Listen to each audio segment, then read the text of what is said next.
வணக்கம். ஸோ இன்றைக்கி வீடியோவில் பார்க்க போகிறது அமெரிக்கா ஈரான் போர் பதட்டம், போர் வருமா அப்படிங்கிறது தான். ஸோ அமெரிக்கா ஈரானை நோக்கி தன்னுடைய படைகளை குவிச்சிட்டு வருது. ஸோ ஈரானும் அமெரிக்காவுக்கும் இப்போ ஒரு மிகப்பெரிய ஒரு பாய்லிங் பாயிண்டில் இருக்குது. அது விரைவில் வெடிச்சிருமோ அப்படின்ற அச்சம் உலக நாடுகளுக்கு இருக்குது. ஸோ அமெரிக்காவுக்கு ஈரானுக்கு திடீர்னுலாம் பிரச்சனை வந்தது கிடையாது. நம்ம இன்னும் எக்ஸாக்டாக சொன்னால் 1970s இருந்தே அந்த ரெண்டு நாடுகளுக்குமே ஈகோ கிளாஷஸ் அப்படிங்கிறது உச்சத்தில் இருக்கிறது. நம்ம பார்க்குற அந்த குஷி படத்தில் வர ஹீரோயினை விட அதிகமான ஒரு ஈகோ கிளாஷஸ் அமெரிக்காவுக்கும் ஈரானுக்கும் இருக்குது. 1979 ஈரானை சுற்றி நடந்த அந்த இஸ்லாமிக் ரெவல்யூஷன், அதில் ஆட்சி மாற்றம் ஈரானுக்கு ஏற்படுது. அது வரைக்கும் ஈரான் அமெரிக்காவுக்கு நட்பு நாடுகள் பட்டியலில் தான் இருந்தது. 1979 புரட்சியில் வேறு ஒரு நாடு வருது.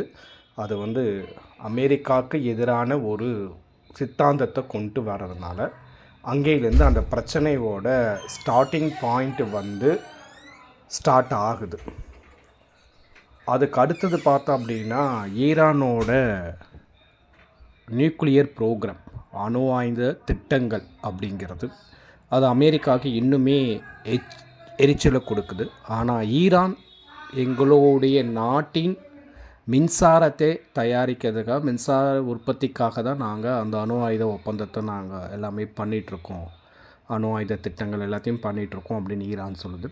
பட் அமெரிக்காவும் சரி, வெஸ்டர்ன் கண்ட்ரிஸும் சரி அதை நம்பலை. எஸ்பெஷலி இஸ்ரேல், ஈரான் பக்கத்தில் தான் இருக்குது. ஸோ இஸ்ரேலுக்கு ஈரான் எங்கே நிறையா நியூக்ளியர் வெப்பன்ஸை தயாரிக்குமோ அப்படின்ற அச்சம் இருக்குது. அமெரிக்கா இஸ்ரேலுக்கு பொலிட்டிக்கலாகவும் மிலிட்ரி ஸ்வைஸுமே நிறையாவே சப்போர்ட் பண்ணுது. ஸோ இது இன்னுமே ஈரானுக்கு அமெரிக்காவுக்கும் ஈரானுக்கும் இன்னுமே அந்த கேப்பை பெருசாக்குது. செறிவூட்டப்பட்ட யுரேனியம் அப்படிம்பாங்க, அந்த அணு ஆயுதத்தில் செறிவூட்டப்பட்ட யுரேனியம் அப்படிம்பாங்க, என்ரிச்மெண்ட் யுரேனியம் அப்படிம்பாங்க. அது ஈரான் ஆரம்பத்தில் 20% இருந்தது, இப்போ 60% போயிடுச்சு. ஸோ அது இன்னுமே அமெரிக்காவுக்கு ட்ரிகர் ஆகுது. அந்த என்ரிச்மெண்ட் யுரேனியம் ஒரு 90%, 85 to 90% போயிடுச்சு அப்படின்னா கண்டிப்பாக அது பாம்புக்காக தான், அணுகுண்டுக்காக தான் அப்படின்றது அதில் விதியில் சொல்லப்படுகிறது, ஃபிசிக்ஸ் லாவில் சொல்லப்படுகிறது.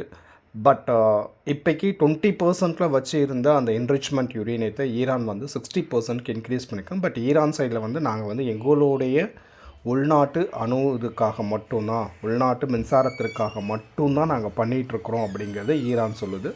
பட் அண்டை நாடுகள் எதுவுமே அதை நம்புறதுக்கு தயாராக இல்லை, அண்டை நாடுகள் அதை நம்புறதுக்கும் தயாராக இல்லை.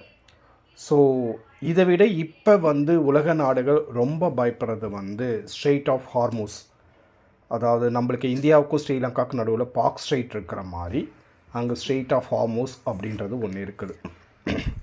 ஜலசந்தி, ஹார்மூஸ் ஜலசந்தி அப்படிம்பாங்க, ஹார்மூஸ் ஜலசந்தி. ஸோ பர்ஷியன் கல்ஃபையும் கல்ஃப் ஆஃப் ஓமனையும் அது இணைக்குது. பர்ஷியன் கல்ஃபையும் கல்ஃப் ஆஃப் ஓமனையும் அது இணைக்குது.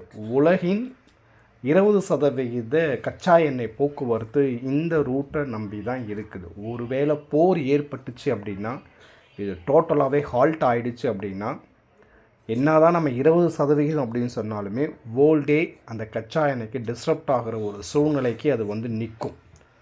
ஸோ ஈரான் அடிக்கடி சொல்கிறது தான், we will halt the strait of Hormuz அப்படின்னு அடிக்கடி சொல்லுவாங்க. அதுக்கப்புறம் பீஸ், அமைதி பேச்சுவார்த்தை நடக்கும். இப்போ இருக்கிற சுச்சுவேஷனில் அமெரிக்கா தன்னுடைய போர்க்கப்பல்கள் இது எல்லாத்தையுமே கொண்டு அந்த சைடு நிறுத்துறது. இதே டைமில் ரஷ்யா ஈரான் கூட ஜாயிண்ட் மிலிட்ரி எக்ஸசைஸ், கூட்டு இராணுவ பயிற்சியை மேற்கொண்டு இருக்குது. அது இன்னுமே ட்ரிகர் ஆகுது. இந்த ரஷ்யா ஈரான் ஜாயிண்ட் மிலிட்ரி எக்ஸசைஸில் சைனாவும் சப்போர்ட்டிங் இருக்குது அப்படிங்கிறது ஒரு மிகப்பெரிய ஒரு டென்ஷனை உலக அளவில் அது கொண்டு நிறுத்தியிருக்குது. ஸோ அமெரிக்கா ஈரானை நோக்கி படைகளை அனுப்பிக்கிட்டு இருக்கிற இந்த சூழ்நிலையில் ரஷ்யா ஈரான் நாட்டு கூட சேர்ந்து ஒரு கூட்டு பயிற்சியும் ஈடுபட்டு இருக்குது. ஸோ இது போராக மாறுமா அப்படிங்கிறதுலாம் நம்மளுக்கு எதுவுமே தெரியாது. பட் டென்ஷன்ஸ் வந்து அந்த பர்டிகுலர் ஏரியாவில் இருக்குது. ஸோ ஈரானுக்கும் அமெரிக்காவுக்கும் தான் போர். மற்றபடி அப்படின்னு பார்த்தோம் அப்படின்னா ஈரான் அமெரிக்காவுக்கு ஒருவேளை போர் வந்துச்சுன்னா ஈரானோட அடுத்த ஸ்டெப் அந்த ஸ்ட்ரெயிட் ஆஃப் ஹார்மோஸை க்ளோஸ் பண்ணுறதா தான் இருக்கும். அதை க்ளோஸ் பண்ணுச்சு அப்படின்னா the entire world will come to stand still அப்படிங்கிறது ஒரு சில எக்ஸ்பர்ட்ஸோட கணிப்பு. பட் ஒரு சில பேர் வந்து ஹார்மோஸை அவங்க க்ளோஸ் பண்ணாலும் அதெல்லாம் அந்தளவுக்குலாம் பாதிப்பு இருக்காதுன்றதும் ஒரு சில பேரோட கணிப்பு.